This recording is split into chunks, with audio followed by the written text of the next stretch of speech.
All right, so redirecting, and I believe we're live. Here we go. Hello, everyone. Thank you for being here. I still got a little bit of feedback here. Okay, there we go.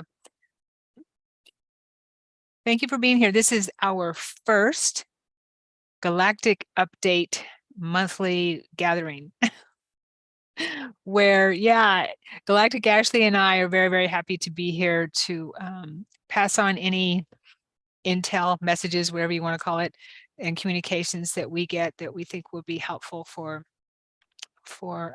everyone in these exciting times.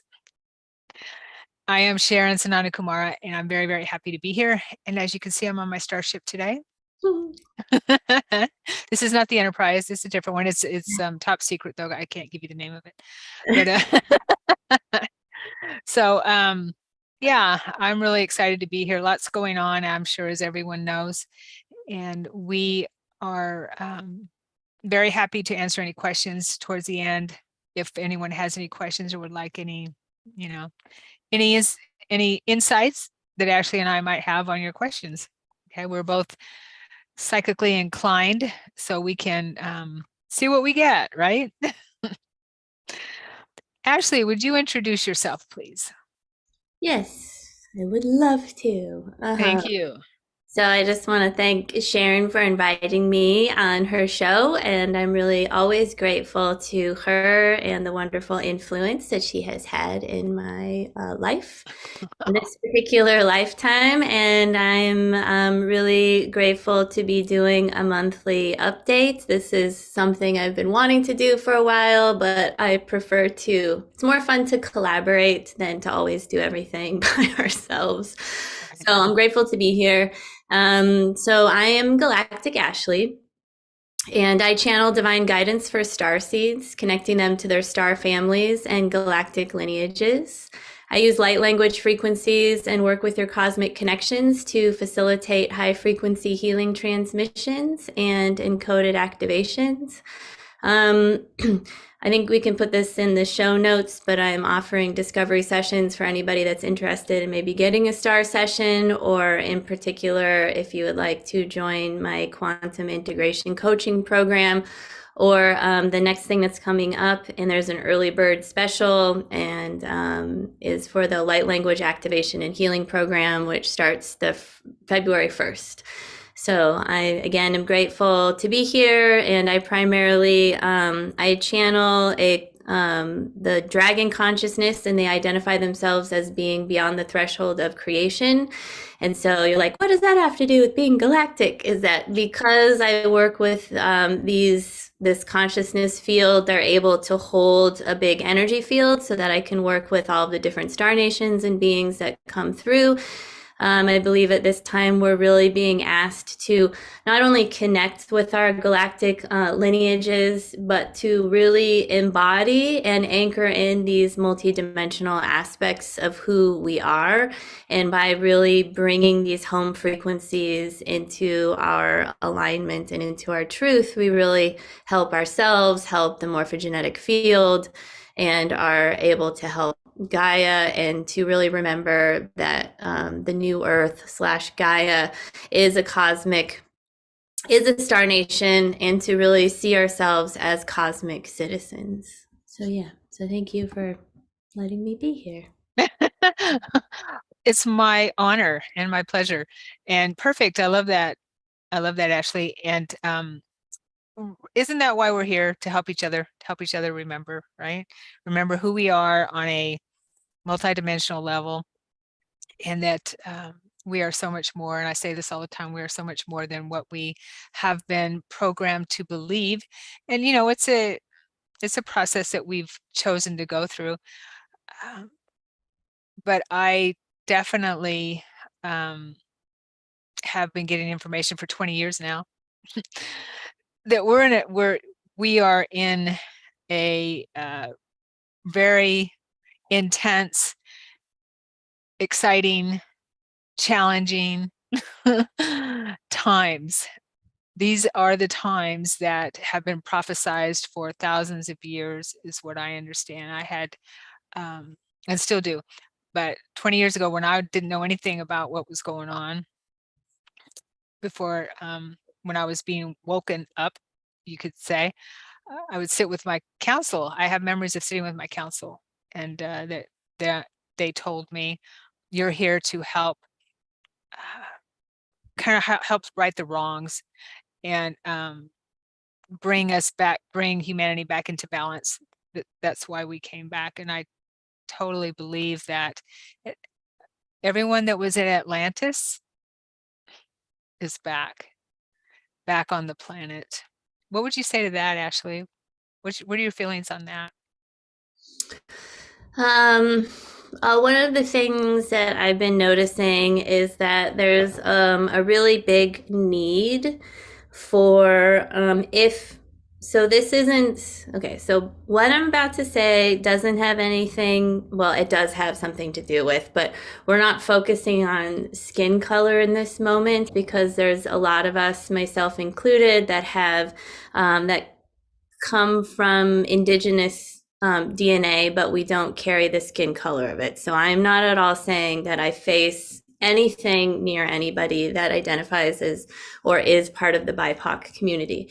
However, what is being asked of us is to really use our indigenous DNA to at least heal family lines and lineages. And by claiming this, I am indigenous, we are able to activate frequencies within our own DNA that facilitate contributing to opening stargates to new Earth, because it was the indigenous populations that were here first, of course, that were really the guardians of these stargates and the communication that was happening from galactic beings and Earth beings. So why am I saying this? I'm saying this because in Central America and this sort of general part of like Mayan, Incan populations, Atlantis and Lemuria, when they started going through these cataclysmic events,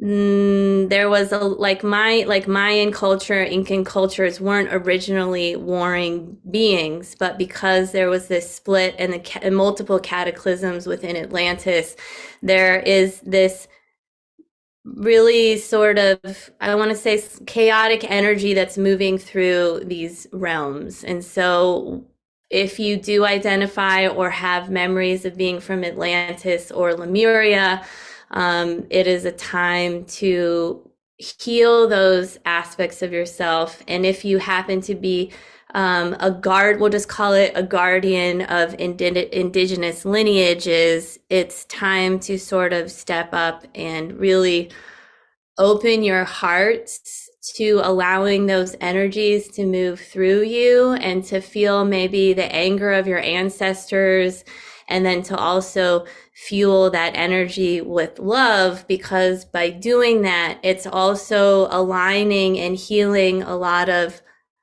the earth herself, and also bringing in healing energies for Atlantis and Lemuria at the same time.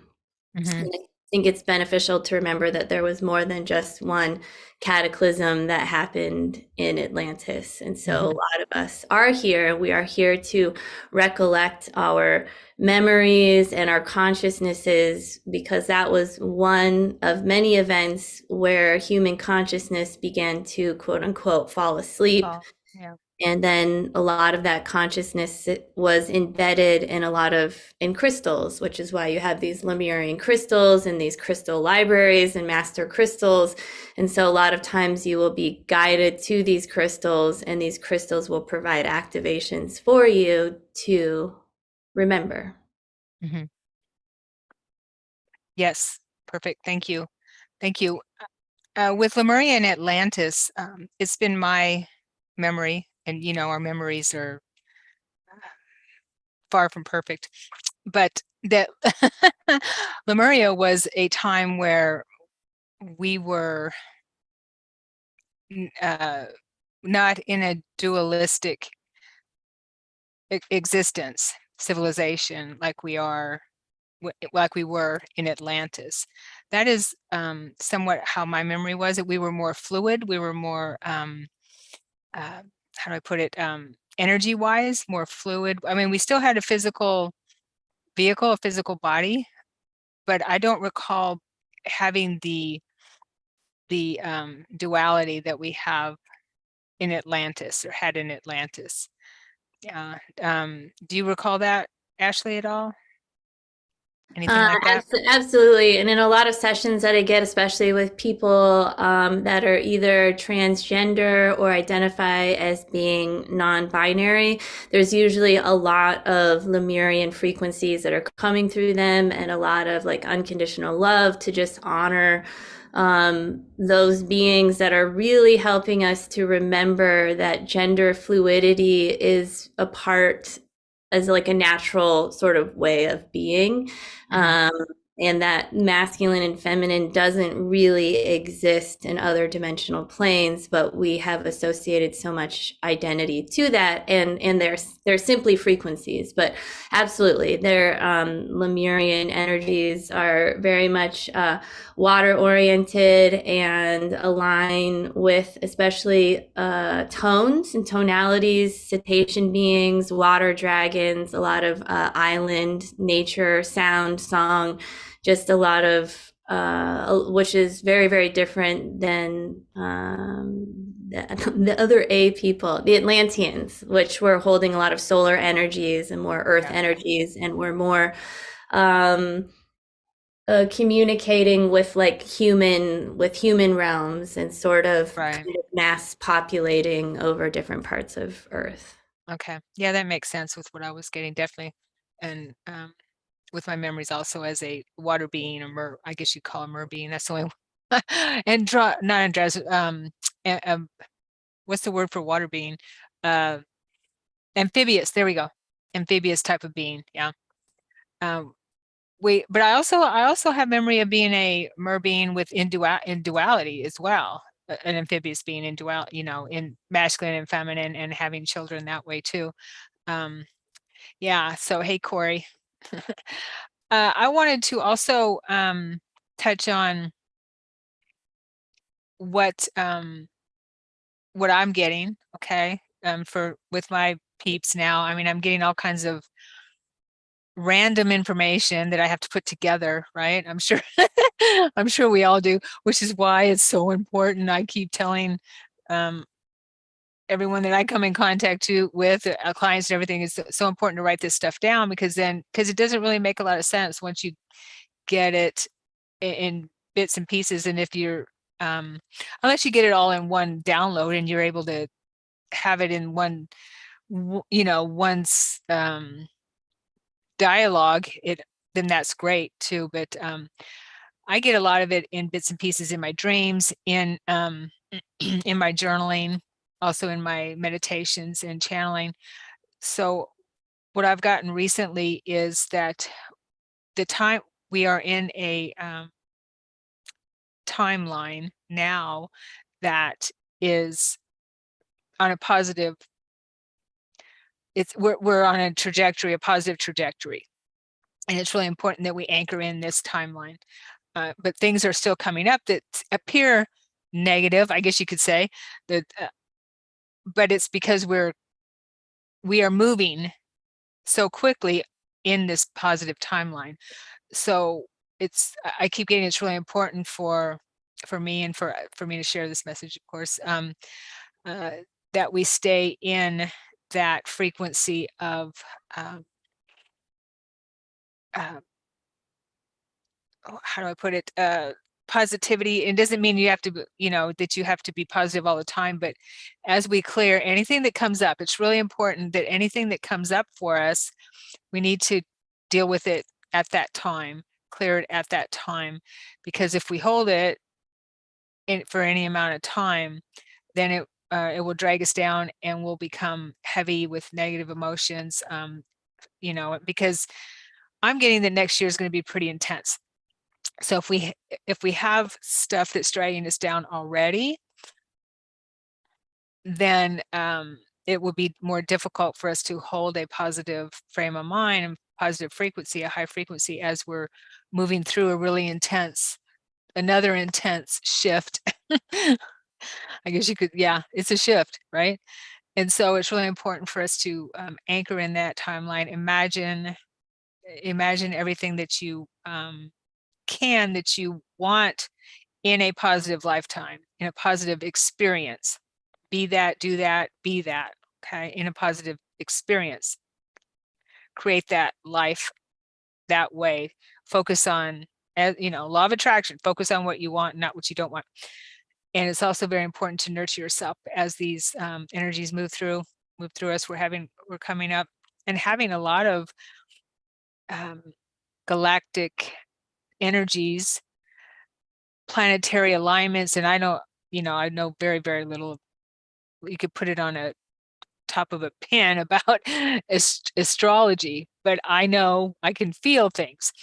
And so we're moving through many, many shifts in our galaxy, that planetary alignments, things like that, and stargates, like Ashley was talking about. We just had one yesterday, which was pretty intense for me yesterday morning. So 12/12, yeah. And being aware of how these things affect us and keeping track of these things will help us move through the intensity of what's happening. So nurture yourself, give yourself time for recharge and resting and that type of thing. Yeah. But make it your priority. It's really important that we make our progress, our personal and spiritual progress, in our connection to, like Ashley was saying, our connection to our multidimensional selves, a priority. Yeah.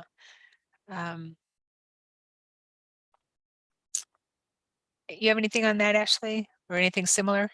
Totally Or not? Or not? You're Okay. wrong, Sharon. Good. No. Um, yes. If what the mess, and I think we talked a little bit about this, I think it was last week, which feels Did like we? a really long time ago. I don't even remember what we talked about. No, Okay. that's okay. If So I'm I'm just, repeating myself, sorry. no, no, no, no, you're not, but Okay. I'm about to repeat myself a little Okay. bit is more the It's okay. disclaimer. One of the things that is really coming up for next year, at least the messages that I've been getting from the dragons, is it's really a period of time where we are being asked to expand our emotional bodies and to really go deeply into emotions, which are really just energy and motion. However, our emotional bodies are also very much connected to our mental structures and our physical structures, right? So belief systems and trauma patterns and a lot of things. If I'm sure some of you might know somebody, and maybe this is you, where you're afraid to cry because you're afraid that once you open those floodgates, it may never stop. So there's nothing wrong with that, but I feel like those floodgates are going to get pulled because the earth up until I'm just going to say up until now, kind of really has been slowing her sort of vibration in order to basically not wipe out half of the population. And it's like now time for her to really focus on her ascension, right? But also we are little earth bodies that are earth, like we are earth in these human structures, right?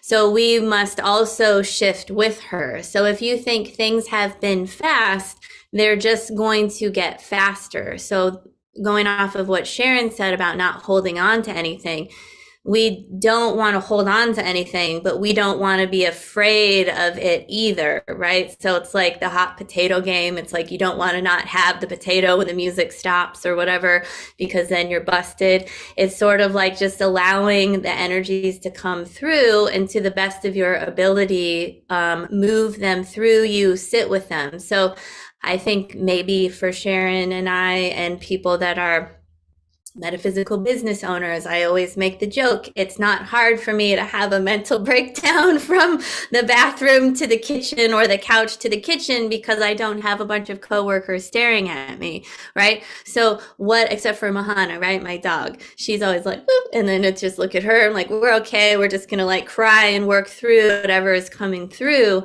But for those of you that really like you have a 9 to 5, if you are crying on your way home and that happens to be a space that your body feels safe, give yourself permission to cry in the safety of your commute, and the beings will work with you. Your higher self will work with you to sort of organize this, because like your higher self, you understand that not every space is a safe space to process things, right? But it might mean that you have to squeeze in these processes in times that don't necessarily seem like they align. So you don't have to wait, and I don't necessarily suggest this. You don't have to carve out an entire day and try and organize your family around it. If you can do that, great. But also work in these little pockets of time where you might feel yourself more emotional than normal. And we're being really asked to expand our emotional bodies. And the reason for that is because that is what we co-create from in this embodiment, in this realm, is to really appreciate and understand the power of our emotional frequencies. So next year is really about self-mastery and claiming sovereignty of our emotional bodies, because that's where things get stuck and cling on to, and how we can basically have attachments and things to us is because of, it's not the emotional body's fault. It's just the way that we've been programmed to stuff. Right. Yes, totally. Thank you. Thank you, Ashley. Yeah, we have been programmed, haven't we, to not, well, stuff it down and not deal with it. Mhm. And not cry. Even women kind of, in this day and age, women have to be strong. Don't, so I make it a point to, in my mornings, I have a ritual in the morning where I do my thing, and journaling and meditation and channeling as part of that. I make it a point to connect to my higher peeps so that I can start crying in some way. I need to bring tears some way, somehow. Yeah. I journal my dreams. I journal my experiences in my nighttime travel, as everyone probably knows here, because I'm a huge proponent of doing that kind of stuff.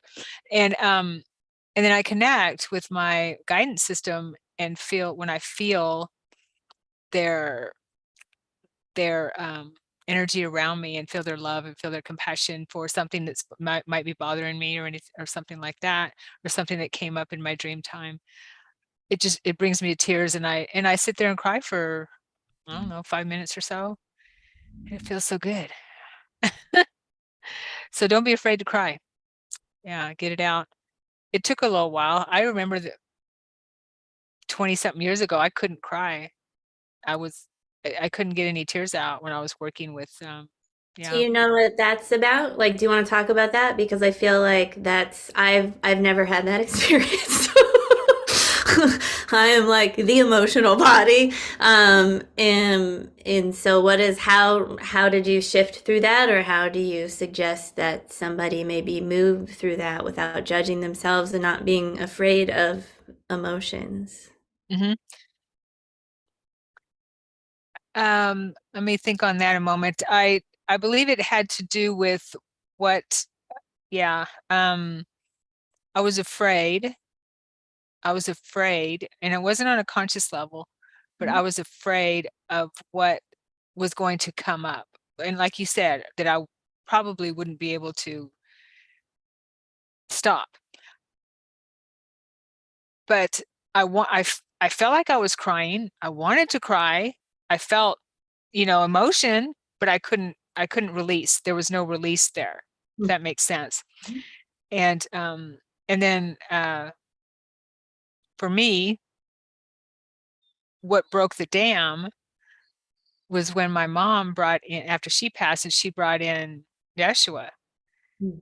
And when he stepped in, she stepped out and he stepped in, and I felt his all encompassing love and compassion. It was compassion for me, for what I had dealt with.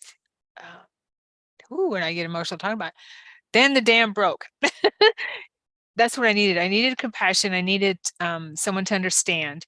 I needed for someone to let me know it's okay. It's okay, and you're not going to break. You don't have to keep it in anymore. It's all right. You can let go. And that's what he helped me with, because he let me. He basically assured me that he was right there with me, even though he wasn't there physically. I didn't see him physically, although I felt him and could see him in my mind's eye. But it was he helped me with that. It was him. So I would highly suggest connecting to your guidance, your guides in your meditations, because they will help you feel safe and trust whatever you get. It took me a while to trust too. Before that, I was going to say something else too, which explains why I was always afflicted with asthma. And asthma is known to be, the cause of repressed crying.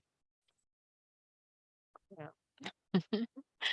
I'm sure we all could use a big cry. I even heard on an EVP one time when I was talking to one of my spirit guides, or my dude on the other side. And I said, well, you're making me cry, or something like that. He said, you need to cry. You need to cry. So remember that you need to cry. It's a huge release. But now it feels good. So it feels to me like next year is going to be a lot about emotion, and it's just a reminder that it's okay to not be okay, and that there's a lot of groups that you can reach out to.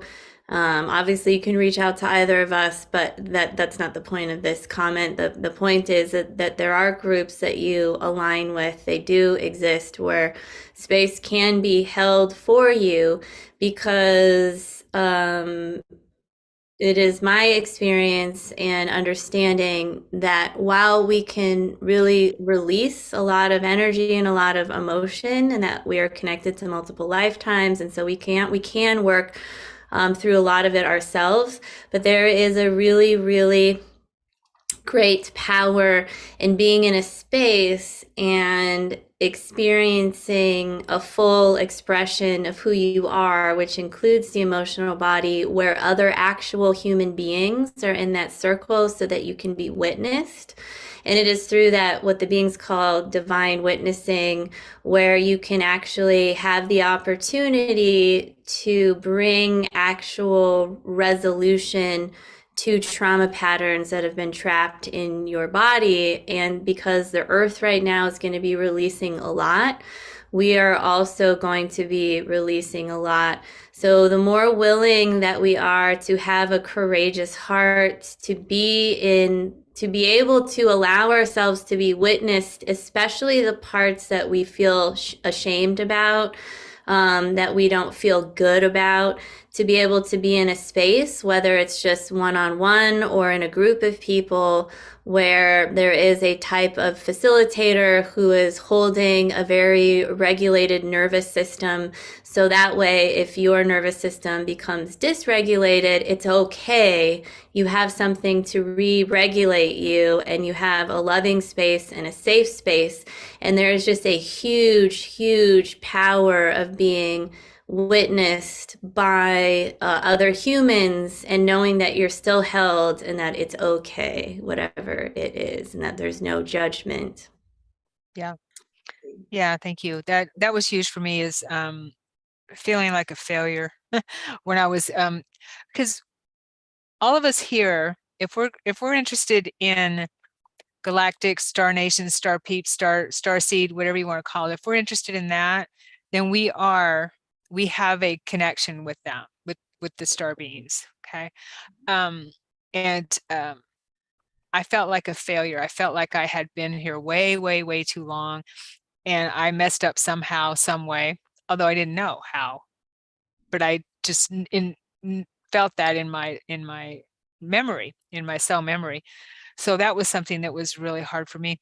And I think a lot of people might be going through that on a deep level too. And like you said, shame is huge, and we don't even know why. Grief, shame, those lower vibrational emotions and frequencies that are holding us down, that are heavy, that are an anchor in the lower vibrations. So it's really important to get to that. Also, humanity is as a whole. So the planet is the whole. Humanity is a whole. We individually, what we do individually affects humanity and the planet, and vice versa, right? And so so humanity is going through this same thing that we're going through. Humanity as a whole, as we heal and clear our shadow parts, shadow selves, shadow parts, fragmented parts of us. Humanity is doing the same thing, because we've been under the thumb, I guess you could say, of a very dark cult for a very long time. And now it's time to, it's really exciting when you think about it, but now it's time to balance that out and get under that thumb. And because it's been out of balance for a long time. So yeah, it's really exciting. That's all I can say is it's exciting to go through these times. And I know that it seems crazy, and maybe, it's like the end of the end times. It's because it is the end times. The way we've been living, we can't do it any longer. It's especially the end times for the dark cult. Yeah, and it's the end times for being under their thumb. So awareness is the key. Awareness. Definitely. Corey says, well, I hope you know how many people you've helped to find the light inside them, like me. Oh, oh, you're so sweet, Corey. Of course. And everyone here is a light for everyone. We all are. I'm also getting a lot of information in my nighttime travels. So I highly suggest that if you aren't already, pay attention to your nighttime travels, your dreams, your travels. What I found is my dreams at the beginning of the night are the ones that work out my daily stuff, right? And then later on and early in the morning are the memories, or the retrieval, I guess, of what I'm doing in the multidimensional levels as the multidimensional me, if that makes any sense.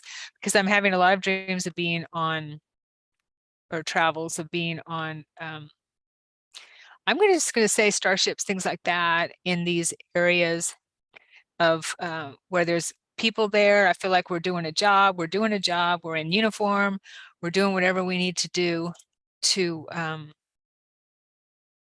help with this shift. What about you, Ashley? So if I'm gonna go back to what I was saying sort of in the very beginning, is so a lot of, I hear this a lot, when are the galactics or the ETs or whatever gonna come and help us? And the response is always, they're not. Because it doesn't, or maybe it worked like that before, I don't know. To me, that's not really how it works. What we're really being asked to do is to prepare our physical structures, to prepare our bodies, release all of the body shame that we have around our bodies, and to really, really get in our bodies and to do the work, right? Like the alchemical work that is available to us. So what does that mean? That means sort of unionizing everything that has been split inside of ourselves. So it's beneficial to remember that the worst sort of injustice that has ever happened to the human race, we're just going to go back to the beginning, is that the divine masculine and the divine feminine were programmed to basically hate each other. So when you can remember that in any kind of relationship that you're in, whether it's with a human or yourself or whatever it is, to really heal the mother wound, the father wound, the relationships with your the beings. Today we're talking about family of origin. So sort of doing the work to heal your family of origin so that you can create the space inside of your being, which is originally and has been given DNA from multiple star races, that not so that we can all be in an experiment like lab rats, but because there was a desire to come into this planet and to experience it as these divine human beings that we are. And so when we create space inside of ourselves, we can actually invite in our cosmic intelligence into our physical bodies. And then when we do that, it becomes easier for others to access their multi-dimensional parts, cosmic, galactic, other parts from the ancient future, or the anticipatory histories, is how the dragons always like to talk about the future and the past, right? So that we can have space inside of ourselves to embody these higher dimensional parts of who we are. And that is how the galactics come in to help us. I mean, sure, beings will be landing maybe or flying around, right? Like, I'm not denying all of the phenomena that happens and all of the really fun experiences that we have, but nobody's coming in to save us. But all of the help is there if we open to it and integrate it into the human, because we are really here to facilitate the human consciousness, which is really the thought forms of Gaia. Like, we are, like, when we realize that we are the thought forms of Gaia, and that we are here to manifest and to co-create with her, and that we are also sharing with the animal consciousness and the animal collective, holding the energy body of Gaia and the emotional body of Gaia, then we really start shifting into these new earth frequencies, and to collaborate and ask help from each other, right? So how many of you are afraid to ask for help? It's because there's a part of you that doesn't trust humans. And if you don't trust humans, there's a part of you that maybe doesn't trust yourself. And so these are all the things that we can work through, is to practice these previous unmet needs that we have that are subconscious, or these subconscious fears in safe spaces with safe people, to ask for small things. A hug. Right. Doesn't have to be something physical, whatever it is, right? Anything. Yeah, just anything. I know. And I'm guilty of that, not wanting to ask for help. Mm-hmm. You know, hey, I can do it. I can do it myself. Yeah. Yeah, I can do it. I'll just it's easier just if I just do it myself. Right? Mm-hmm. Especially when I was in the corporate world. But yeah, it is hard. And I think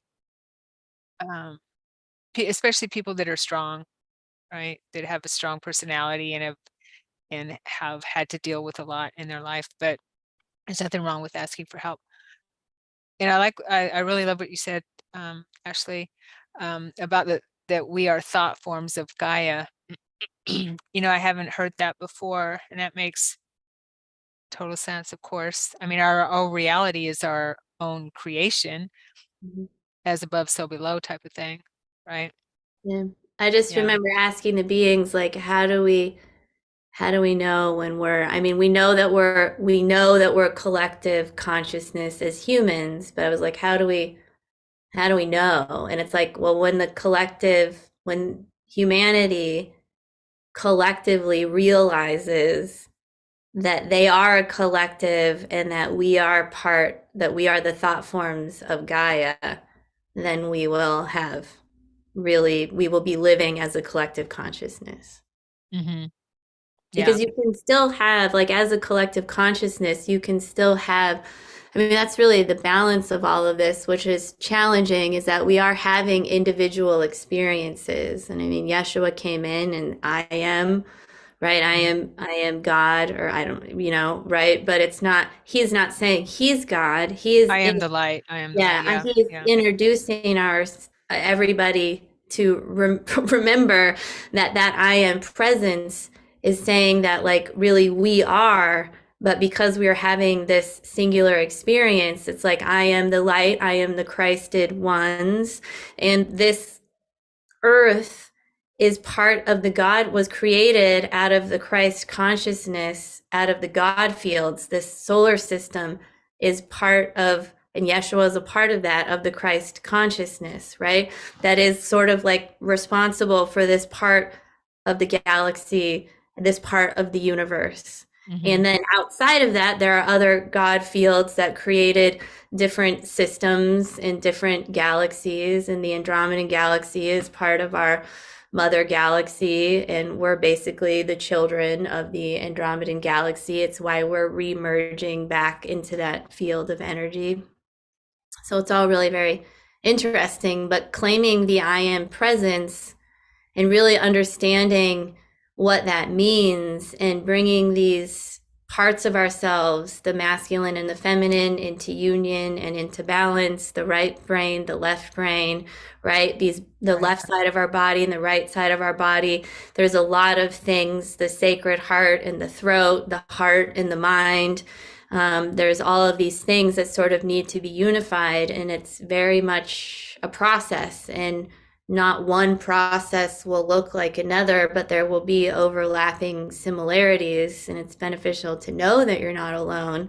But that I am presence is a really big deal. So you can't really anchor in all of these cosmic and galactic frequencies and embody these multidimensional aspects of ourselves if we're unwilling to claim the I am human, the I am presence, right? Because by claiming that doesn't mean you're denying the other things. And I've had to go through that, right? Because I'm very much a we. I want to be a we. I'm really unsure about this I stuff. I mean, I've always said, like, we. My parents would be like, we who? And I'm like, I know. me and Mahana, like, I do the same thing, and especially when I channel, because I channel collectives, Mhm. and when I was started channeling, it was always we usually, not always, but I started channeling Yeshua. But yeah, we. So I get it, and I was going to say something. Oh, Yeshua taught me to gauge my frequency, and also to gauge whether I was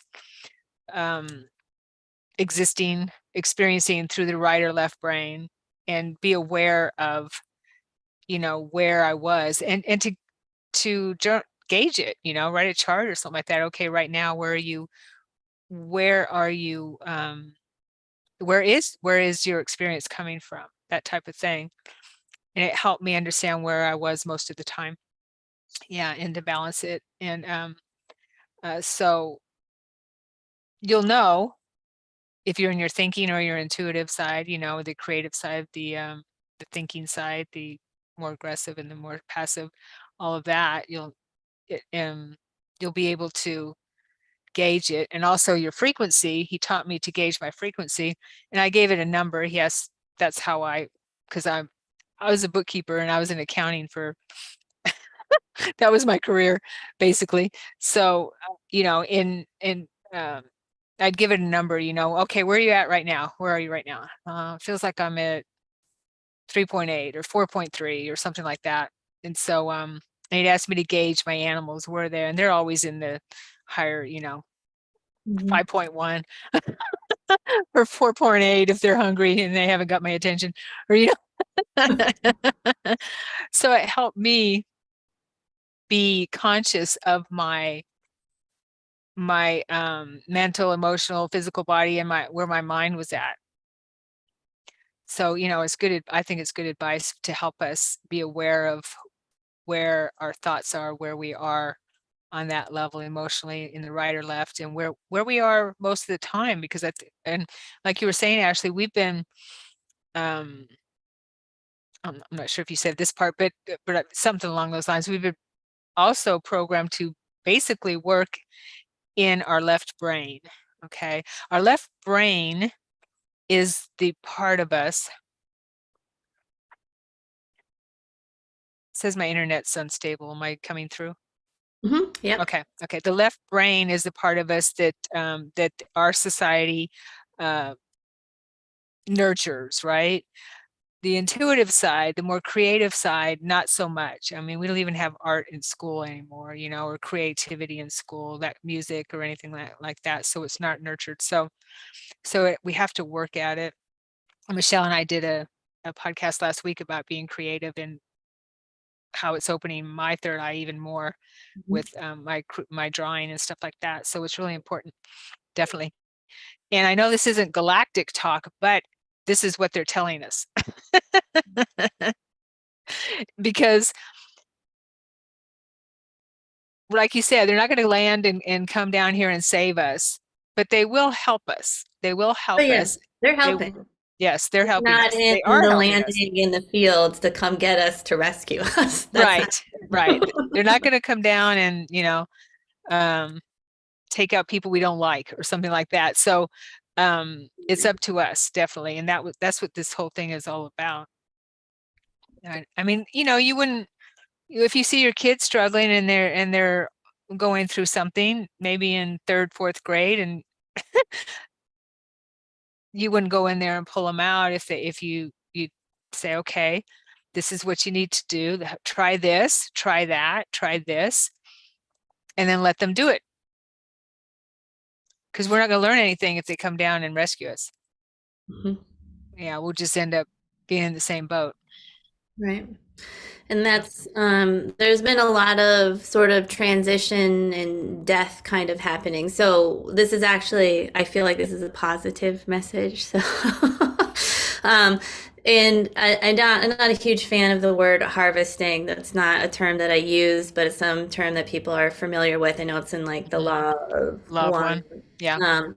But it's what I feel is happening is that because the ultimate goal really of every soul, and speaking very, very broadly here, is I believe self mastery, whatever that looks like and whatever dimension that you're in, is really soul growth. It's the only thing that stays with us. So the stuff doesn't stay with us, the things don't stay with us, and some other experiences we don't even have stuff or things, but it's our soul growth. So due to this transition that is currently happening, there is a kind of a massive amount of death that's going on, and it's because if those souls were to stay here, it would literally just be harming them. They wouldn't actually be going through any spiritual growth. So it's kind of an opportunity to transition from this particular life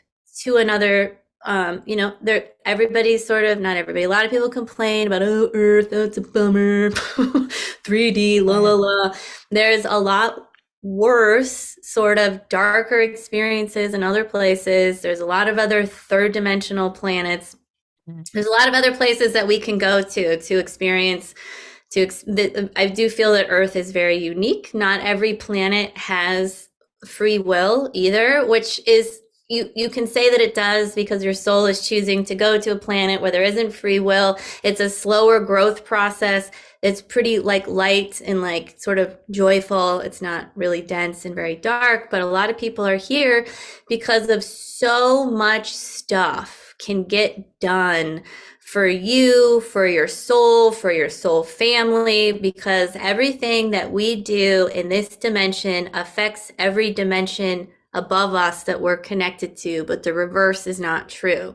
So when something is challenging, I always remember that, because I know that I'm having, it's like the bottom up effect is very, very powerful, but there's no top down at a soul level. So just to remember that a lot of beings are being offered an off ramp, because where everything is, where their soul is, it's just not conducive to soul growth. And Mm-hmm. so hopefully for those of you that have been losing loved ones, there's been a massive amount of death in my own family. And not all, and it's not a COVID comment. It just happened to be going on during all of this.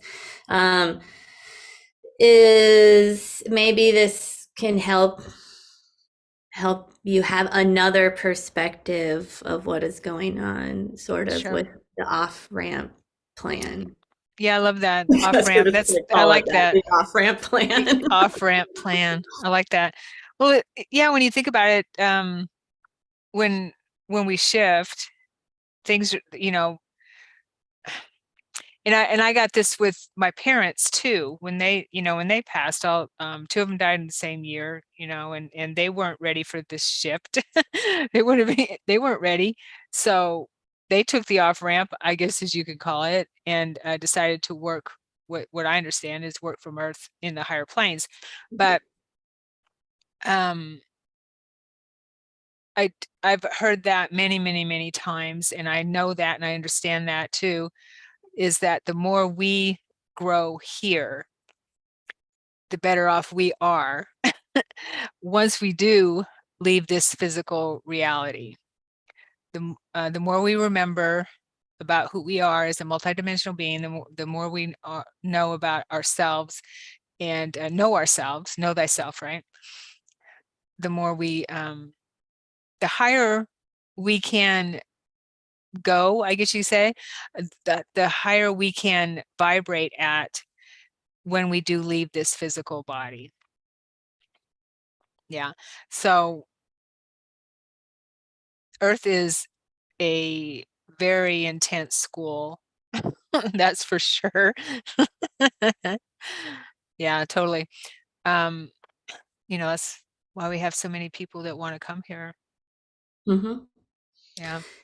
We're also recollecting there was a lot of higher dimensional sort of collective consciousnesses that came in during really key points in the ascension process, like throughout history. I'm talking about the bigger cataclysms of like Atlantis, Egypt, and all of these things where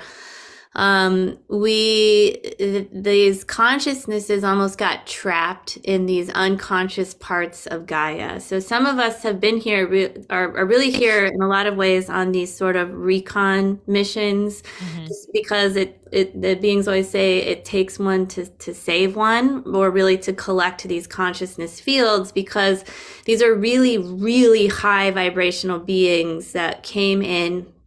A lot of them carry dragon frequencies that came in to basically try and funnel and help before these stargates and these really big collapses happened. And some of these consciousness fields were, they were killed or severed off from the collective consciousness. So some of us came in here embodied to be able to sort of release these things from the earth. And there was a lot of, let's just say, reptilian consciousness energies that have been feeding off of the power of this. So imagine if you are part of a consciousness and there is really no you, but you're trapped in this sort of non-existent zone. It's almost like space dust, right? But that the energies are feeding off of this. So a lot of us are here to do things like these recon missions, right? Which are very multidimensional in nature. And sometimes you might be guided to go to a particular location on the planet. But they're mostly like really embedded in parts of inner Earth. And so we are it's just really important to remember that through this process, this is really, really hard on the body, because the body has become dense over time, but this is not the original design of these bodies. These bodies were meant to be, I mean, they're divine in nature. They're Right. meant to vibrate. They're not meant to be so dense. And so we are being asked to drop density at really massive rates, and that we are going through like a serious evolution of our physical structure. And so this means like the way in which you have children. I mean, there's a lot of openings for people to work with children, like being a death doula, being a doula for bringing in, for birthing new children that want to come in and to create these different frequencies to change the birth story of children, to consciously co-create. I mean, this is really how it used to be done in Lemuria and a lot of these other collective frequencies. The collective gets together and decides, should we procreate? And let's basically invite a frequency from source, and the whole collective, the tribe, right, is coming to invite this new soul into being. And we have lost touch with all of that. So there is a lot of different ways, and it's the way in which you are designed. Everybody is so unique.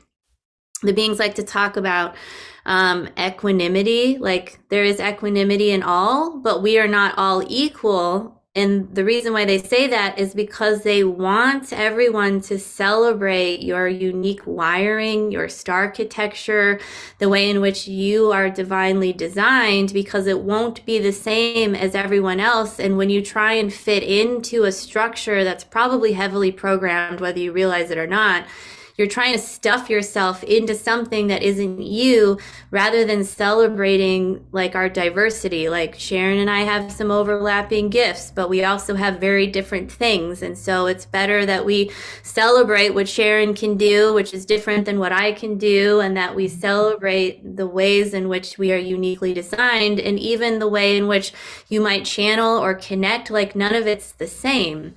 And so I think these are just really important things to keep in mind, because as your process might look and be very different than your neighbors or your friends, and that's okay, but to honor your process, and to also, while everything is happening so fast, the beings have really been talking about patience and slow intentional movements will be is better than trying to do, even though everything is like happening. While all of this stuff is happening, to really have slow intentional movements, and to have patience, and to just recognize what is. And those are really hard things to do and to anchor in Yeah. when everything feels very chaotic. I just had a visual of a storm, and a person like me or whoever, any of us,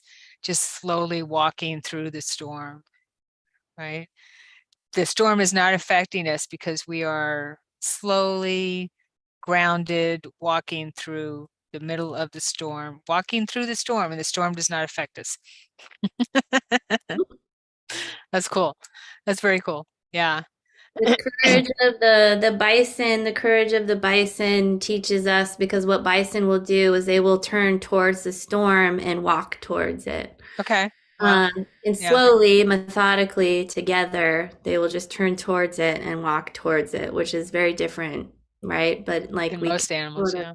harness that. And I think it's good to remember that 12/12 was yesterday, which is, a fun Dragon Stargate day, but we're also, there's frequencies that are available for us between 12/12 and 12/21. So this is like a key point where we can anchor in, we can connect to our galactic families if we want, where we are offered a lot of healing. It might feel really high vibrational for some of you. Some of you might be asked to sleep more. Some of you might be asked to channel more, to whatever it is, but there's like these fields open that are just higher frequency, and it might trigger more healing, it might trigger more connection. But to kind of take advantage of this time and at least in the northern hemisphere, it's darker, right? So it's a lot of it is about just going internal, which unfortunately, it's almost like I wish Christmas was like at a different time, because naturally for those in the north we're being asked to slow down and go in, but society is almost like forcing this external presence, gifts, holiday showing up when we might not feel like showing up, which is just feels polar opposite than Yeah. the natural cycle of what's really being asked. And I don't think that's by accident. So it's not No. almost. It's not by accident. No. Yeah, Yeah. that yeah, it's a we've that's why we've been so out of touch with our true nature for all, for these thousands of years. It's because we've been programmed that way. Corey Mhm. has a question here. I thought I saw. Okay. And if anyone has a question or any comments, please feel free to, we have a few minutes left here to put them in the chat. Corey says, I've got a lot of dragon energy around me. Yes, you do. Where can I learn more about them? Well, my first answer would be talk to your dragons. Yeah, go within, into your meditations and connect with them. And I know Ashley, I'm sure, has better advice than that or more, but that's what I would do. Ashley? Yeah, don't be afraid of them. There's a lot of misnomer out there. Um, Dragons and reptilians do not share the same DNA. So there's nothing to be afraid of when you know that they're dragon family and dragon kin that are coming in. The reason why reptilians sort of mimic the look of dragons is because dragons are extremely powerful. I feel that dragons, in a lot of ways, the power of dragons is that they are able to take form on any planet with permission of that planet, and to take form on them, right? So it is highly beneficial to work with dragon frequencies because they, especially, and it makes sense that they're coming to you now, is that they can help us because they hold every element of earth in them and they remember, right? Because they never forgot in the first place. So they can help us really activate the alchemy that is natural to our bodies to help us move through these shifts, right? Because they are shapeshifters themselves, right? And so are we. And so we can actually move through these processes with them together, and it's highly advantageous to connect with them. So I would sit in a meditation. I think on my blog there are some, there's a couple of dragon sort of things that I did with some other practitioners where we were channeling dragon energies. And so you can go on there and there's a transmission in there. And I think if you poke around, if that helps you, but ultimately it leads you to your own dragon connections. Yeah. And I know Corey knows, if I remember correctly, Corey knows who her dragon is. I know I use my dragon, not use, but I asked my dragon, and my dragon is happy to help me out to guard my car. And so my dragon is always there guarding my car. And so you can give them jobs for sure. They want to be helpful. Give them jobs, communicate with them, just like our angels. Our angels need jobs, our guides need jobs, our beings, peeps want jobs to help us out here.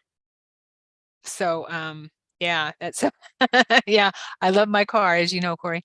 So um yeah, give your dragon if I remember correctly, I think you have a white dragon, a mother white dragon.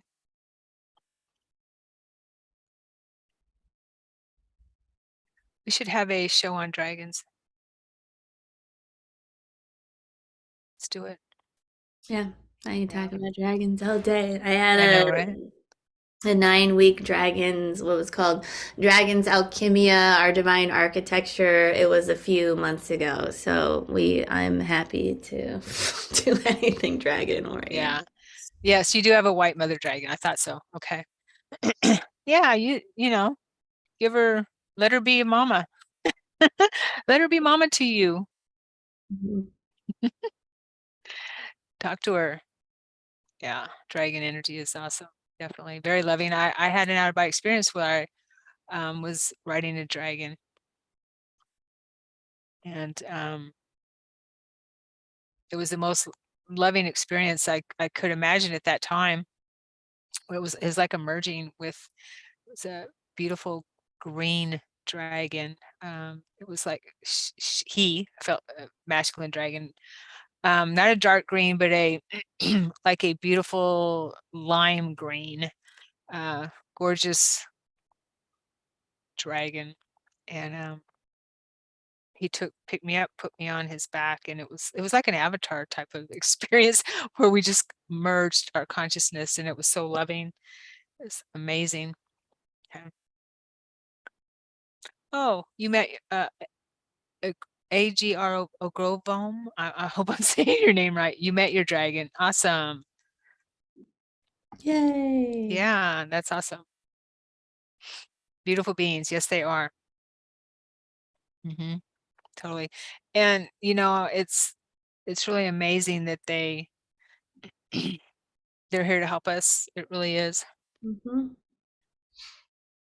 Yeah, there's going to be more dragons are going to be coming in. These are huge frequencies, and because the Earth is shifting, and there's a contract between the Earth and the Sun, and the solar energies are connected to the Grand Central Sun, which is really the what is holding this sort of universe together. It's where the dragons can sort of move through the solar energies very, very easily, and so more people are going to be connecting to their own dragon lineages and dragon beings, right? And to remember, the dragons always want me to remind everyone of this, that dragons can be small, right? They don't have to be these massive. I've met a lot of people where they're like dragon family or whatever will be like a scarf like around their neck that feels very protective. So it doesn't have to be these monstrous beings, and it can be.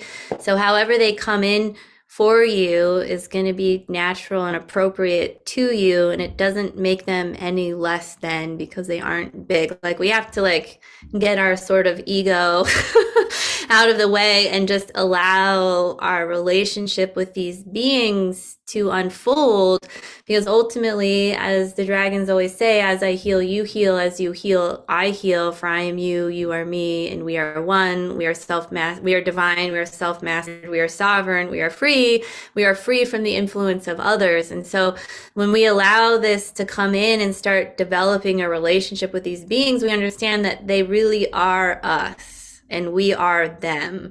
So this is where I find safety in the connection, and they don't expect you. The joke that we always make in the channeling groups and stuff is like, on a first date, you don't open joint bank accounts, right, with the person that you're like having coffee with. So the expectation from the being is not, the beings that you're working with is not the same, and it's beneficial to develop a relationship and to develop trust in yourself, which then extends into trust of the multidimensional parts of yourself that you are working with in channeling. So there's definitely a lot more Christ consciousness frequencies that are coming in, solar frequencies that are coming in to allow these dragons to come in.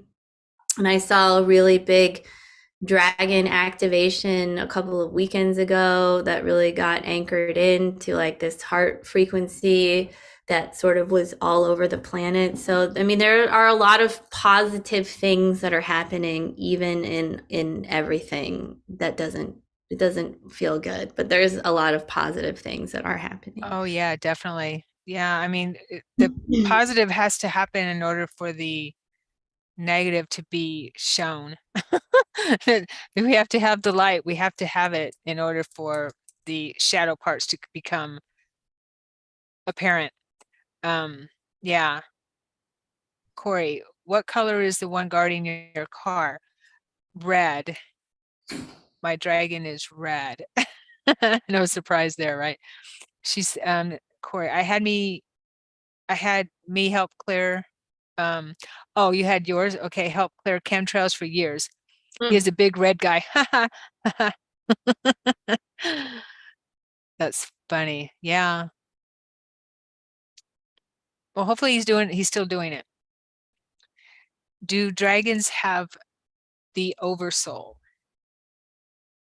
Do dragons have the oversoul? Same oversoul? Oh, okay. Do dragons have same oversoul? I'm not, do you understand that question, Ashley? Yeah, I feel Okay. like I understand the question. So we all have an oversoul, and we can have dragons that are a part of us, but there are different frequencies of dragons that don't follow this, like dragons. Not all dragons have to follow the structure of how this universe is necessarily designed. Mm. So their souls and their essence don't match how the structure of this universe is designed, yet benevolent beings from other universes, when they are in this universe, are always receiving permission. They are always following the rules of the universe that they are taking form in. Mhm. And the other thing about dragons that's very different is that they can span multiple dimensions at one time, and there are some things that they can do that are different. So the answer is sort of both yes Yes and and no. no, because if you are a part of that consciousness and you have an oversoul, then they're experienced with oversouls. But most of the ones, at least I would say, but they don't necessarily have an oversoul. If they choose to take on a body and to live, like, let's just say, with really high vibrational fey beings, and to like have a form, then they can. And there was a time on this planet where dragons did exist, and they did work with us, and they did work alongside of us, but the earth was holding a very different vibration. So the oversoul, I've talked about the oversoul before, the oversoul, the soul, and the higher self. It gets really, I feel like it's hard to explain, and sort of, I'm a little bit sloppy about it, but It's I think, complicated. yeah, I think that those are sort of, I'm going to go with no, they can kind of exist outside of that. But since you have one, if you're connect, because humans have them, um, and a lot of people that are from this universe originally, that's part of the structure of the soul and the hierarchy that sort of exists in this universal realm. So, You know, yes. I have, oh, sorry to interrupt. Oh, it's okay. I have memory of being other beings besides a human. Yeah, yeah, me too. Yeah, many beings and different types of beings. So I believe that, or what I understand, our oversoul would be our higher self, correct? In that realm. So if because I believe that our oversoul does not only make up human experiences, that we Right. have many types of different types of experiences. So the dragon, like you said, which is so ancient that we probably don't even have the tools. I mean, you understand it, but we probably don't have the tools to, how do I put it, understand how ancient these beings are when it comes to and this is how I understand it, when it comes to understanding their history, if that makes any sense. Does that make any sense? Their their ancientness. Mhm. It's so different than our um history, our ancient history. It's so much more ancient. is what I understand. Mm-hmm. Yeah. Yeah. Okay. I mean, I think like it's hard to put them into a place. I sort of see the A box. oversoul as the main part of us that comes out of source, and then out of that comes a soul, which then animates this body. And then we can also be in other dimensional realms at the same time. Right. And that Right. when we are integrating, the frequencies that we're integrating are always connecting back with the oversoul, and the higher self is overseeing all of the parts of us that require a higher self, because we can be incarnated in other dimensionals.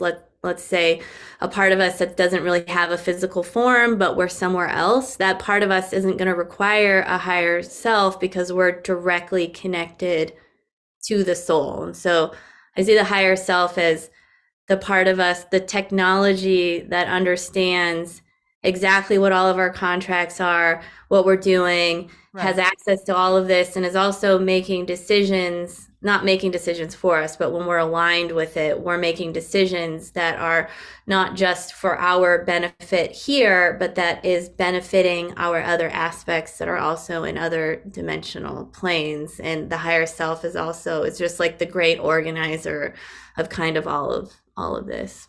So when we're in alignment with our higher self or oversoul, Yeah. then we are in that place of making decisions that affect, and I mean, all our decisions affect every aspect of us pretty much Right. anyway. Yeah. But our decisions can be more in line with the good of all, the highest good of all our aspects. Mm-hmm. Yeah. I love this kind of stuff. Okay. Any other questions from our beautiful audience out here? Beautiful peeps. Audience. Comments? I don't see anything. Did I miss something? Let me make sure. Great explanation. Thank you so much, ladies. Oh, you're welcome. Okay. Okay.